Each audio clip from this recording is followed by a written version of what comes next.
우리 주변에 계신 분들과 함께 인사하실 때 호산나 찬양대의 가사가 눈을 들어 주를 보라였는데, 우리 서로에게 눈을 들어 주님을 바라보십시오. 한번 같이 우리 인사하며 축복하겠습니다. 우리 눈을 들어 주님을 바라보는 귀한 성도님들 되실 수 있기를 바랍니다.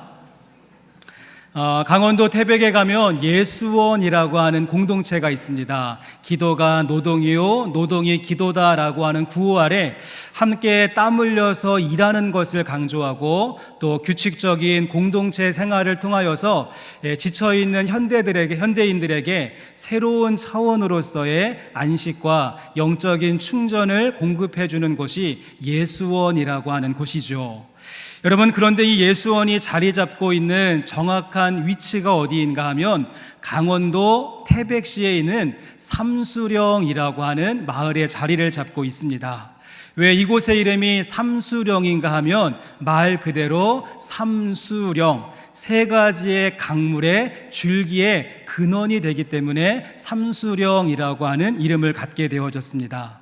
그래서 해발 935m에 위치해 있는 삼수령에는요, 그 가운데 자그마한 그런 우물과 연못이 있고요, 거기서부터 시작한 작은 물줄기가 이제 서쪽으로 흘러나가면 한강을 이루게 되고, 그 한강은 서해 바다에 이르게 되어집니다. 또 거기에 삼수령에서 시작한 작은 물줄기가 이번엔 동쪽으로 흘러나가면 오십천이라고 하는 강물을 이루게 되고, 오십천은 동해바다로 들어가죠. 또 한 가지, 이 삼수령에서 시작한 작은 물줄기가 이번엔 남쪽으로 흘러내려오면 우리가 잘 알고 있는 낙동강을 이루게 되고, 낙동강은 남해바다까지 이르게 됩니다. 자, 이렇게 서쪽으로 흘러가는 한강, 동쪽으로 흘러가는 오십천, 남쪽으로 흘러내리는 낙동강의 출발 지점이 되기 때문에 이 장소를 삼수령이라고 이름을 붙이게 되어졌습니다. 한번 머릿속으로 상상을 해보시면, 처음에 시작할 때는 졸졸졸 똑똑똑 흐르는 작은 물줄기였습니다. 하지만 시간이 지나면 지날수록 강물을 이루게 되어지고 마침내 바다에 이르게 되어지는 그러한 모습, 제가 오늘 설교를 시작하면서 삼수령의 이야기를 꺼내는 것은 오늘 저희가 함께 살펴보고자 하는 이 에스겔 47장 말씀에 보시면 비슷한 장면이 연출되고 있기 때문에 그렇습니다. 하나님은 낙심 가운데 있었던 에스겔에게 환상을 하나 보여주시는데요, 이 성소에서부터 시작한 물줄기가 흐르고 흘러서 강물을 이루게 되어지고, 그 강물로 말미암아서 죽어 있었던 바다가 되살아나게 되어지는 환상을 보여주시는 것이 오늘 말씀의 내용입니다. 저희는 그래서 오늘 이제 전도를 부탁해 두 번째 말씀으로서, 저희가 지난 시간 첫 번째 말씀 시간에는 하나님께서 우리 모두에게 화목하게 하는 직분과 그리스도의 사신과 대사라고 하는 이러한 명찰을 붙여주셨고, 우리에게 부탁하신 그 일은 천사가 흠모할 만큼 아주 귀한 사역이다라고 하는 말씀을 저희가 지난 시간에 함께 나누었다면, 이제 오늘은 두 번째 말씀으로 그 다음 스텝으로서 우리가 화목하게 하는 직분과 그리스도의 대사라고 하는 이 명찰을 가지고 이제 어떠한 모습으로 복음이 필요한 곳으로 흘러갈 것인가, 또한 우리가 강물이 되어져서 이르는 곳마다 어떠한 놀라운 역사의 모습이 있는가, 우리에게 주신 말씀 에스겔서 47장 1절부터 12절까지의 말씀을 중심으로 하여서 그 모습을 함께 상고해 보고자 합니다.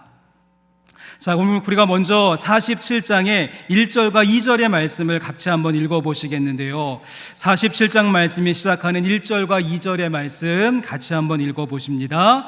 그가 나를 데리고 성전문에 이르시니 성전의 앞면이 동쪽을 향하였는데, 그 문지방 밑에서 물이 나와 동쪽으로 흐르다가 성전 오른쪽 제단 남쪽으로 흘러내리더라. 그가 또 나를 데리고 북문으로 나가서 바깥길로 꺾여 동쪽을 향한 바깥문에 이르시기로 본즉 물이 그 오른쪽으로 스며 나오더라. 에스겔은요, 하나님의 인도하심을 통하여서 이제 성소에서부터 시작한 물줄기가 스며들고 흘러나가는 모습을 보게 되어지는데, 다시 한번 말씀을 보여주시고 이 1절과 2절 말씀을 자세하게 보시면 이 물줄기가 흘러나가는 뚜렷한 방향성이 있음을 보게 됩니다. 1절과 2절 말씀에 제가 밑줄을 쳐놓았습니다. 동쪽을 향하였는데 동쪽으로 흐르다가 동쪽을 향한 바깥문에 이르기로.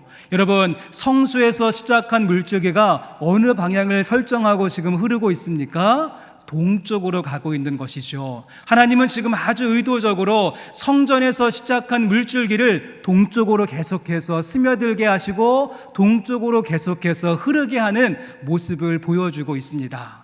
여러분, 그렇다면 이 동쪽이 가지고 있는 의미는 무엇이고 동쪽은 어떠한 뜻을 가지고 있는 것일까요? 성경 말씀 속에서 동쪽이 가지고 있는 상징적인 의미는 무엇인가 하면, 범죄한 인간들이 하나님 앞에서 죄를 짓고 그 주님을 떠나서 점점 멀어진 단절의 장소가 동쪽으로 소개가 되어집니다. 그래서 에덴 동산에서 범죄했던 아담과 하와가 하나님을 떠나서 동쪽으로 간 것이고, 그 다음에 아벨을 죽였던 가인도 다시 한번 더 동쪽으로 옮겨가 에덴의 동쪽 놋 땅에 거주하며 자기를 위한 성을 쌓는 모습이 창세기 말씀 시작 부분에 나오는 것을 보게 됩니다. 가끔씩 이렇게 길거리를 다니다 보면은요, 카페 이름을 에덴의 동쪽이라고 짓는 경우가 있는데, 여러분, 그런 분들은 성경 말씀을 읽어보지 않고 지은 것 같습니다. 에덴의 동쪽은 감미롭게 커피를 마시면서 여유를 찾는 그런 공간이 아니라 인간의 범죄와 죄악이 쌓여 있는 곳이고, 하나님을 떠나서 등지고 살고 있는 반역의 장소가 에덴의 동쪽이었던 것이죠. 여러분, 그런데 오늘 말씀 속에 하나님께서 어떻게 하시는가 하면, 하나님은 지금 아주 의도적으로 이 성소에서부터 시작한 물줄기를 계속해서 동쪽으로 흘려보내고 있는 모습, 이 장면이 보여주고 있는 하나님의 모습은 어떠한 모습인가 하면, 하나님의 계획과 하나님의 섭리는 마치 그 탕자가 돌아오기를 기다렸던 아버지의 모습과 같이 하나님 아버지의 눈길과 시선은 언제나 동쪽을 향하고 있다는 것입니다. 비록 인간들이 하나님을 떠나서 멀리 동쪽으로 갔을지라도 거기에서 죄를 지으며 자신만을 위한 성을 쌓으며 살고 있다라고 할지라도, 하나님은 그 동쪽에서의 삶의 끝자락이 죽음과 사망이고 멸망과 심판임을 하셨기에 하나님의 마음은 언제나 동쪽을 향하고 있는 것이 아닐까요? 더욱더 놀라운 점은요, 하나님은 동쪽으로 떠나간 이 패역한 백성들이 스스로 회개하고 뉘우쳐 돌아오기를 기다리고만 계시는 것이 아니라 어떻게 하십니까? 그 말라 비틀어진 저 동쪽을 향하여서 하나님은 계속해서 은혜의 물줄기를 보내시고 생명의 물줄기를 보내시면서 그들을 구원해 내기를 원하신다는 것입니다. 그러게 하나님 아버지의 진정한 모습은 집 나간 탕자가 돌아오기를 기다리고 참아주시는 인내하신 아버지의 모습도 있지만, 끊임없이 동쪽을 향하여서 물줄기를 보내고 그들을 건져내고자 하시는 적극적인 아버지의 모습도 함께 있다는 사실입니다. 성도 여러분, 소망하기는 이러한 하나님의 열심을 볼 수 있는 저와 여러분의 모습이 되기를 원합니다.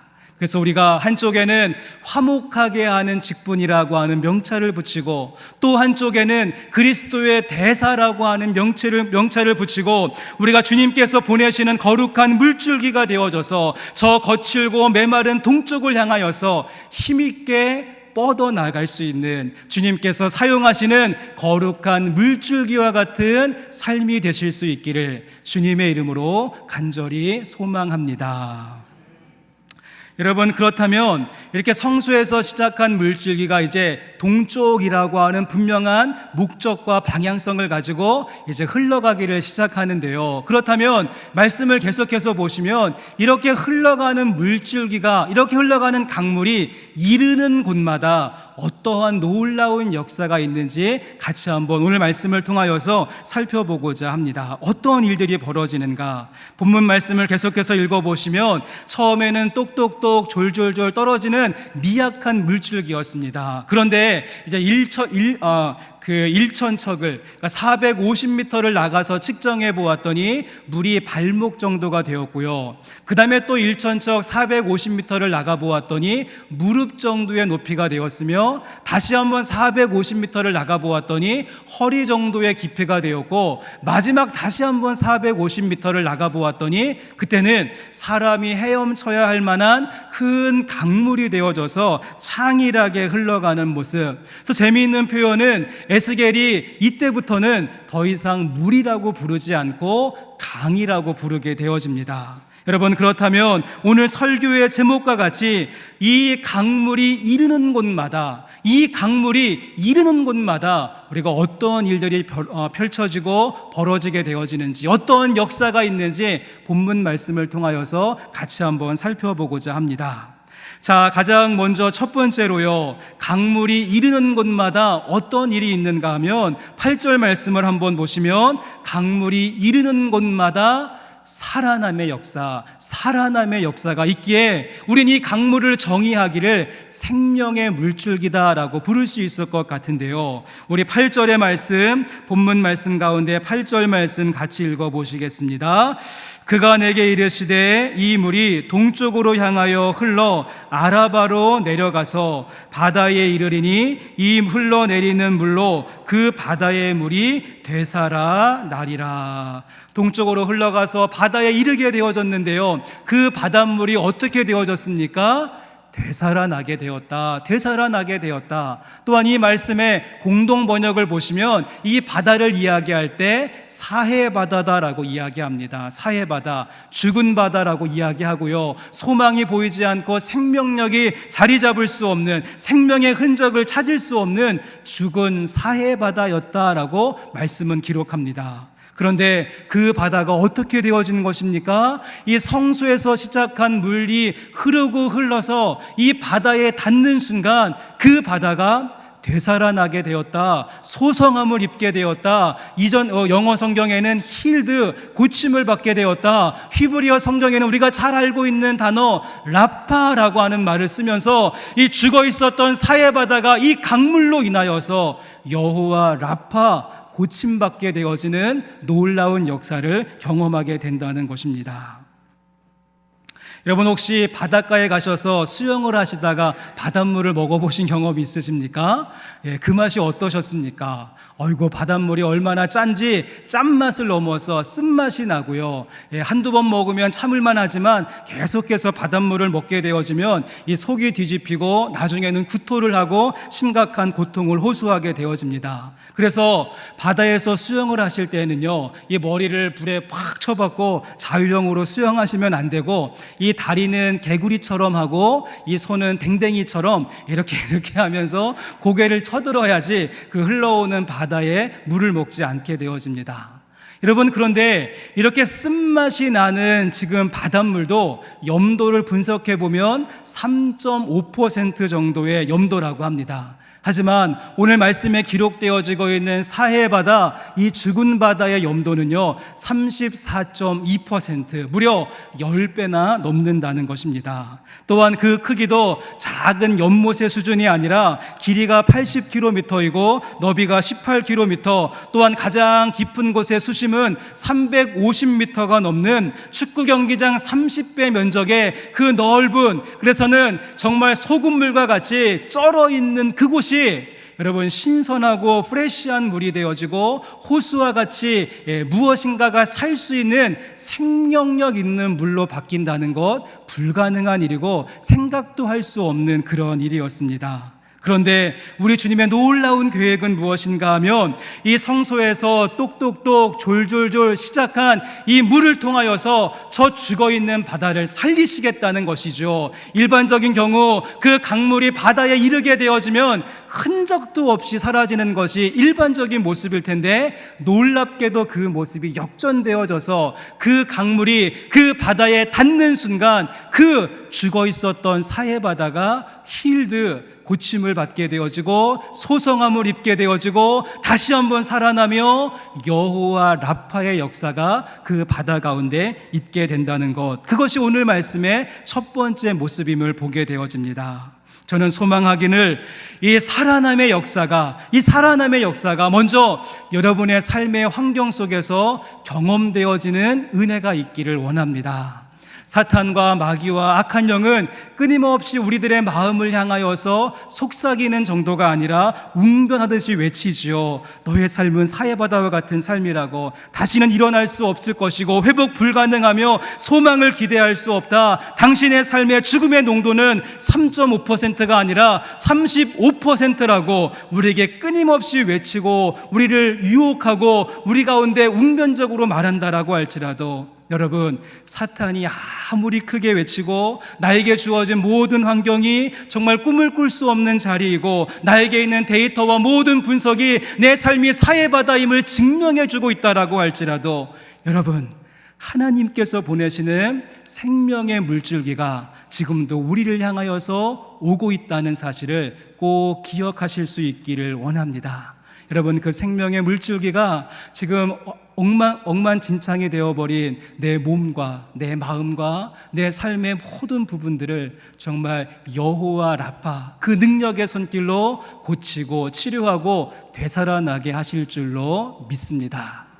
또한 저희는 이제 한 걸음 더 나가서 나를 변화시키고 내 사해바다와 같은 삶을 바꾸어 놓았던 여러분, 그 생명의 물줄기가 이제 나를 통하여서 더 깊은 동쪽으로 흘러갈 수 있도록 물꼬를 열 수 있는 성도의 삶이 되실 수 있기를 원합니다. 죽음의 농도가 깊었고 절망의 그러한 깊이가 너무도 깊었던 내 사해바다와 같은 삶을 살렸던 그 생명의 물줄기가 나를 통과하여 이제는 또 다른 사해바다와 같은 삶을 살고 있는 누군가를 살리는 일로 흘러갈 수 있도록 그 일에 힘을 모을 수 있는 전도의 사명을 감당하는 우리 성도님들의 모습이 되기를 다시 한번 소망합니다.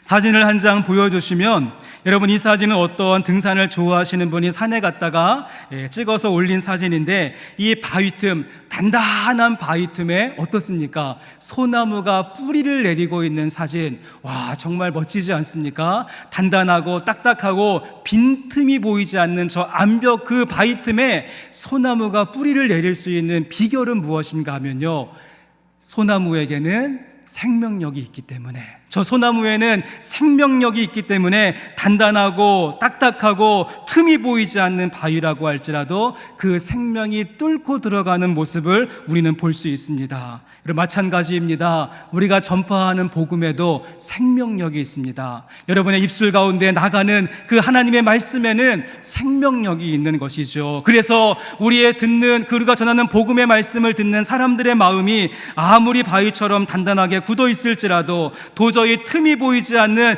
딱딱한 돌짝박 같은 심령을 가지고 있을지라도, 우리가 선포하는 복음은 그 사람의 마음을 녹이고 부수어뜨리고 뚫어낼 수 있는 생명력이 있다는 사실을 꼭 기억하시면서 힘써 그 생명력을 전파하실 수 있는 강물과 같은 삶이 되실 수 있기를 주님의 이름으로 축복합니다.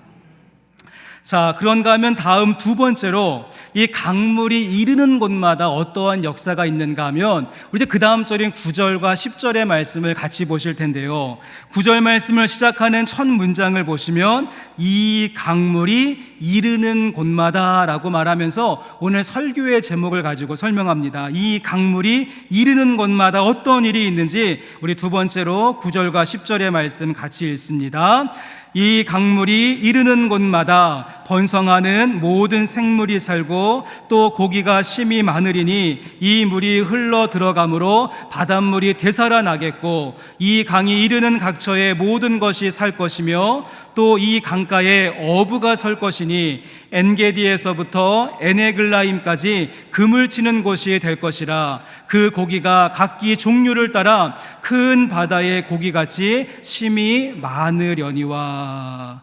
이번에는 어떻습니까? 성소에서 시작한 작은 물줄기가 그 죽어 있었던 사해바다를 살릴 뿐만 아니라 이 사해바다 근처에 있었던 모든 마을과 고을과 도시들과 또 거기에 살고 있었던 많은 주민들이 정말 새로움을 경험하는 변화의 모습이 있고 부흥의 모습이 있다라고 하는 것을 설명합니다. 죽어 있었던 사해바다가 살아나게 되어지자 그 주변에 있었던 엔게디에서부터 에네글라임까지 여러 마을과 고을, 또 거기에 살고 있었던 주민들이 어떻게 합니까? 어기영차 그물을 던져라 라고 말하면서 그 죽어 있었던 바다에 생명력이 부어지게 되자 고기를 잡기 위해서 그물을 던지고 배를 띄우고 아름다운 수확이 이루어지고 또 많은 것들을 거두게 되어지는 변화의 모습, 새로워짐의 모습, 지금까지는 꿈꿀 수도 없었고 생각할 수도 없었고 기대할 수도 없었던 그 일들이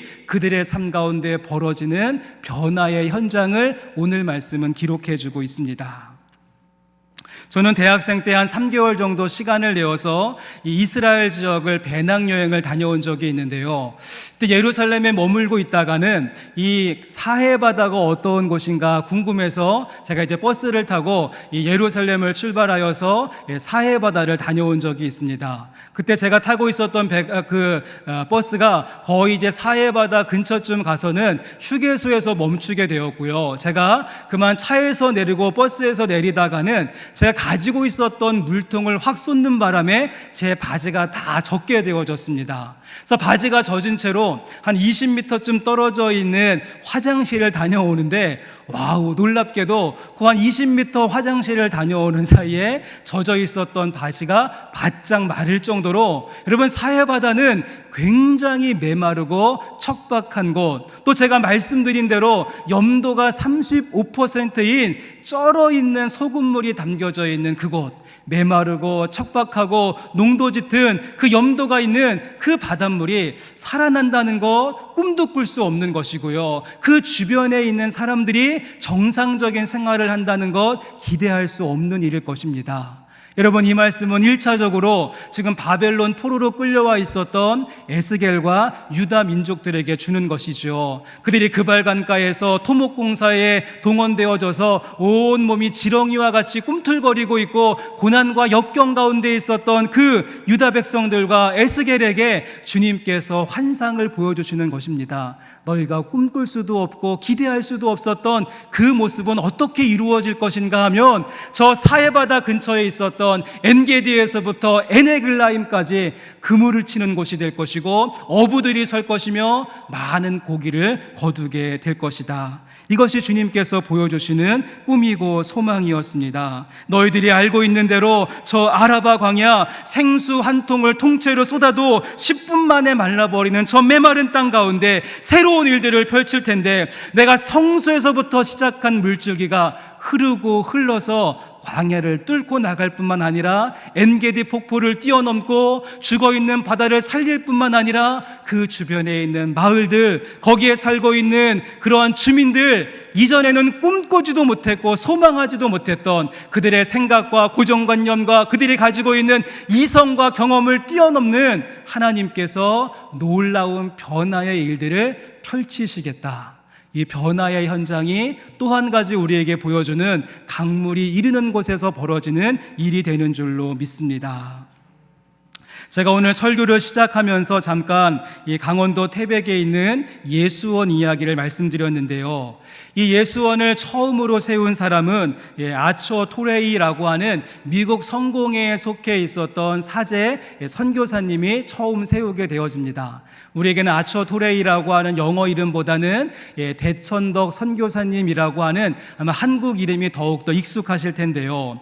이 아처 토레이는 미국에서 지금도 세계 모든 대학들 가운데 랭킹 1위가 프린스턴 대학이고 2등이 하버드 대학인데요. 이분은 프린스턴 대학과 하버드 대학 두 학교를 다 공부를 했던 장래가 촉망되는 청년이었습니다. 또한 그의 아내였던 제이는 퀸즈 컬리지에서 메이 퀸으로 뽑힐 정도로 미모가 출중했던 미술학도였죠. 두 사람 모두 젊었고 장래가 촉망되는 모습이었고 얼마든지 미국에서 성공적인 삶을 추구할 수 있는 그런 위치 가운데 있었습니다. 그런데 이 대천덕 선교사님은 1957년 한국 전쟁으로 상흔이 가득한 한국에 대한 소식을 듣고 그것을 하나님의 부르심으로 받게 되죠. 주님께서 나를 땅끝으로 보낸다라고 하는 부르심 가운데 순종하여서 한국으로 오게 되어집니다. 그리고는 한국에 왔을 때도 우리나라 그 한국의 대학교 총장직을 제안받았지만 단호하게 거절하고 이제 강원도 태백에 가서 예수원을 세우게 되어집니다. 그런 다음 그곳에서 복음과 하나님 나라, 희년과 안식년, 성경적인 토지 개념 등등 말씀이 소개하는 그 내용들이 우리의 삶 속에 실현 가능하다라고 하는 사실을 알리기 위해서 공동체를 세우고 그리고 열심히 선교의 활동들을 펼치는 모습을 보게 되죠.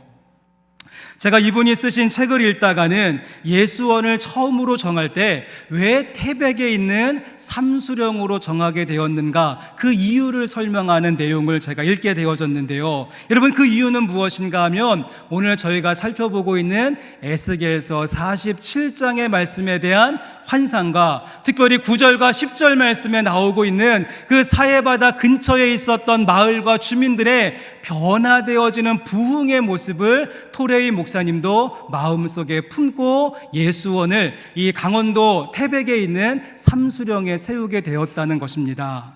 무슨 말인가 하면 이 아처 토레이 목사님의 마음속에는 하나님이 주시는 마음이 있었는데요, 한국 사람이 아니라 미국 사람임에도 불구하고 저 북녘 땅에 대한 열정의 마음을 주셨고 우리나라 조국의 통일에 대한 열망의 마음이 이 대천덕 선교사님의 마음을 사로잡았습니다. 그래서 삼수령, 동쪽과 서쪽과 남쪽으로 물줄기가 시작되듯이 동서남북 가운데 아직 남아있는 한쪽의 방향, 그래서 저 북녘 땅을 향하여서 여기에서부터 영적인 생수의 강이 흘러가기를 소망하며 그 자리를 정한 것이고, 이 대천덕 선교사님의 마음속에는 하나님 여기에서부터 영적인 생수의 강이 저 북한으로 흘러가서 저 북한 땅 지금 사해바다와 같이 죽어있는 곳인데 저기에 생명의 일들 뿐만 아니라 저기에 살고 있는 주민들이 새로워지는 변화의 모습과 부흥의 모습이 있게 하여 주옵소서.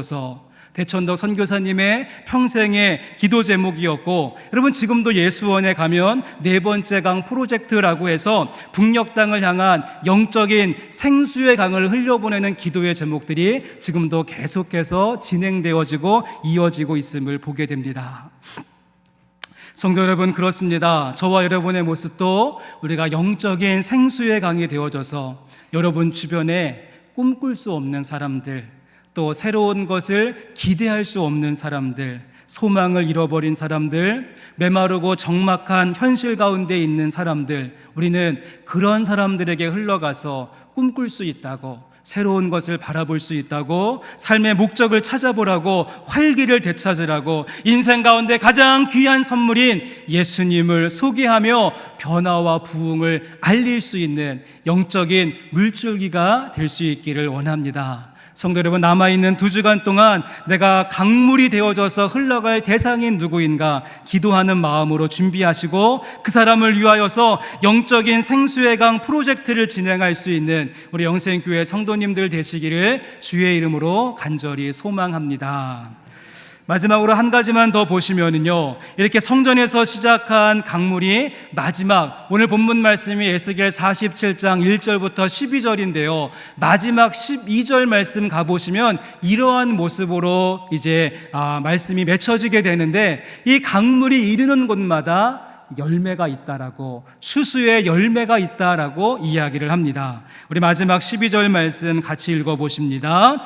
강 좌우가에는 각종 먹을 과실나무가 자라서 그 잎이 시들지 아니하며 열매가 끊이지 아니하고 달마다 새 열매를 맺으리니 그 물이 성소를 통하여 나옴이라. 그 열매는 먹을만하고 그 잎사귀는 약재료가 되리라. 여러분, 성소에서 시작한 물줄기의 마지막 모습은 어떻게 되어집니까? 그 강이 이르는 곳마다 좌우에 과실나무가 많이 세워지고 거기에서 열매가 맺혀지는데요, 해마다 열매가 맺히는 것이 아니라 달마다 열매가 맺힌다. 그리고 그것을 가지고 많은 사람들이 먹을 양식을 구하고 거기에서 약재료가 구하여지게 된다라고 하는 말씀이 이 에스겔이 보았던 환상의 마지막 장면인 것을 보게 됩니다. 저희는 이런 의미에서 올해 저희가 교회적으로 추수감사 절기를 준비하면서 11월 3일 첫 번째 주일에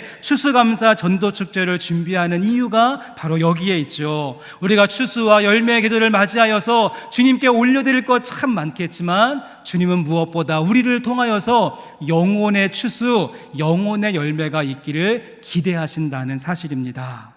누가복음 10장 2절 말씀에 보시면 우리 예수님의 간절한 외침을 볼 수가 있는데요. 누가복음 10장 먼저 2절 말씀에 이르시되 추수할 것은 많되 일꾼이 적으니 그러므로 추수하는 주인에게 청하여 추수할 일꾼들을 내게 주소서, 추수할 일꾼들을 보내주소서. 여러분, 예수님의 간절함의 외침이 느껴지십니까? 추수할 일꾼을 보내주소서, 추수할 일꾼을 보내주소서. 예수님은 이 말씀을 언제 하셨는가 하면 이번엔 누가복음 10장 1절과 2절 말씀을 연결해서 한번 보여주시면 그 후에 주께서 따로 70인을 세우사 친히 가시려는 각 동네와 각 지역으로 둘씩 앞서 보내시며 이르시되 추수할 것은 많되 일꾼이 적으니 그러므로 추수하는 주인에게 청하여 추수할 일꾼들을 내게 주소서 하라. 주님은 70명의 전도대를 보내시고 파송할 때마다 둘씩 짝지어서 각 마을과 각 지역으로 보내시면서 추수의 일꾼의 사명을 감당해 달라라고 부탁의 말씀과 호소의 말씀을 남기고 있다는 것입니다. 여러분, 그런데 그때나 지금이나 예수님의 때나 지금이나 이 추수하는 일꾼과 전도의 일꾼의 인력난은 여전히 심각한 것이 그때나 지금이나 마찬가지인 것 같습니다. 주님은 이토록 다급하게 추수할 일꾼을 보내주소서라고 요청하건만 2000년 전이나 지금이나 이스라엘이나 한국이나 이 추수할 일꾼들의 인력난은 여전히 심각한 상태 가운데 있습니다. 우리는 주님의 이런 호소와 주님의 요청을 들었음에도 불구하고 바쁘다고, 내 코가 석자라고, 부끄럽고 창피하다고, 거절당하면 어떻게 하냐고, 내 안에 확신이 없다고, 다른 사람들이 하겠지 뭐, 지금 전도가 먹히지 않는 시절이에요, 내 주위에는 안 믿는 사람들이 없어요, 교회 중직자들에게나 시키세요. 우리는 주님의 요청을 들을 때마다 그렇게 할 수 없다라고 하는 거절의 이유를 수십 가지, 수백 가지 만들어내며 주님의 요청에 거절하고 그것을 미루고 핑계 삼아서 하지 않았던 경우가 얼마나 많이 있습니까? 여러분, 기대하기는 이번 추수감사주일을 준비하며 우리가 함께 진행하고자 하는 이 추수감사 전도축제 때에는 우리가 수십 가지, 수백 가지 핑계와 이유를 대는 것이 아니라 하나님, 그렇다면 이번에는 제가 한번 해보겠습니다.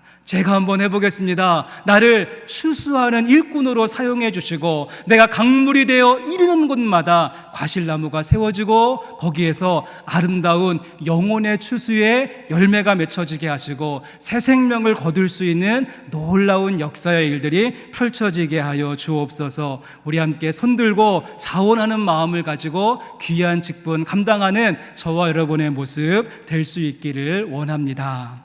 한민복 시인의 반성이라고 하는 아주 짧은 시가 있습니다. 시의 제목이 반성인데 내용이 참 재밌습니다. 시를 보시면 늘 강아지 만지고 손을 씻었다.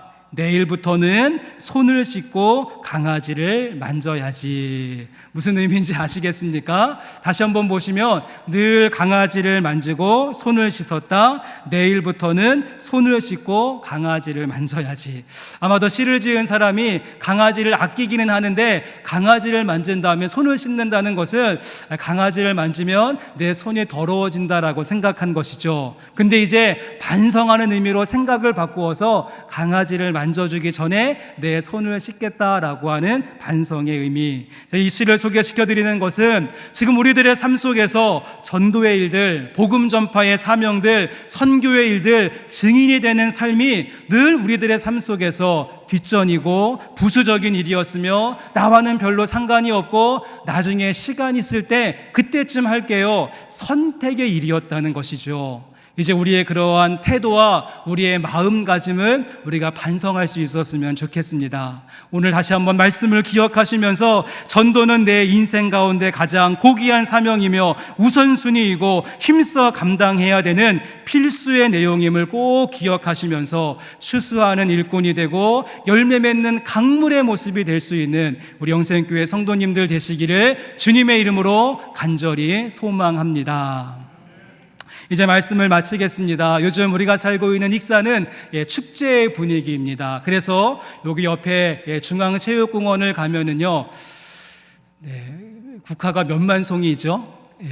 국한송이가 지금 1,000만 송이 국화 축제가 한참 진행 중에 있습니다. 와, 저는 1,000만 송이가 어느 정도인지 감이 오지 않는데 100만 송이도 아니고 1만 송이도 아니고 1,000만 송이. 제가 나중에 시간 되면 한번 가서 정말 1,000개인지 1,000만 개인지 제가 한번 다 세어보려고 하는데, 여러분, 이 축제 같은 지금 도시의 분위기 가운데 우리 지역의 여러 곳을 다니면 어떠한 것을 보실 수 있는가 하면 이 1,000만송이 국화 축제가 있는 장소가 어디인지를 안내해주는 현수막이 도시 여러 곳에 붙어 있습니다. 그래서 이쪽으로 가십시오, 졸로 가십시오, 여기로 가서 셔틀버스를 타고 가십시오 등등 이 1,000만송이 국화 축제를 알리는 여러 사인들이 도시 곳곳에 붙어 있는 것처럼 우리 소망하기는 이제 11월 3일 추수감사 전도 축제를 알리는 우리가 표지판이 되고 안내판이 되었으면 좋겠습니다. 복음의 말씀이 있는 이곳으로 우리의 사람들, 우리 주변에 생명의 복음이 필요한 사람들에게 안내하고 소개할 수 있는, 이쪽으로 오시고 이렇게 가시고 이렇게 가시면 됩니다. 우리 소개하면서 흘러가는 강물이 되는 저와 여러분의 모습을 기대합니다. 우리가 성소에서부터 시작한 거룩한 물줄기가 되고 강물이 되어질 때 그 강물이 이르는 곳마다 죽어있던 것들이 살아나고 꿈꿀 수 없었던 환경에 변화가 나타나고 그리고 풍성한 추수의 열매가 있게 될 줄로 믿습니다. 이 거룩한 뜻 마음에 품고 우리를 보내시는 마을과 동네 속으로, 사람들과 세상 속으로 침투하여서 얼음 냉수와 같이 추수하는 날에 우리 주인의 마음을 시원케 해드릴 수 있는 일꾼들이 되시기를 주님의 이름으로 간절히 축원합니다.